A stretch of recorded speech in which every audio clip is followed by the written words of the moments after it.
Sir এদিকে sir একটু এদিকে স্যার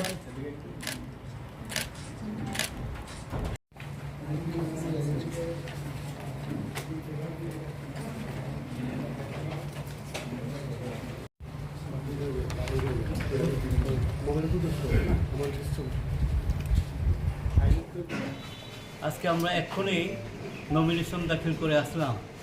তো সব কিছু জমা হয়েছে, আমাদের যে নমিনেশনের যে ফরম্যাটগুলো সব ফিল আপ করে আমরা জমা দিয়েছি সঠিকভাবে কাগজপত্র।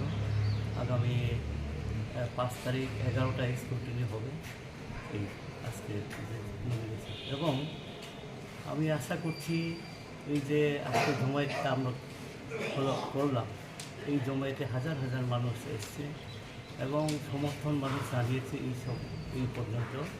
এর জন্য আমরা আশা করছি ভারতবর্ষের যে সরকারিত পরিবর্তন হবে এবং এই পূর্ব আসনেও নিশ্চয়ই মানুষ আমাকে আশীর্বাদ করবে এবং আমাকে জয়যুক্ত করবে।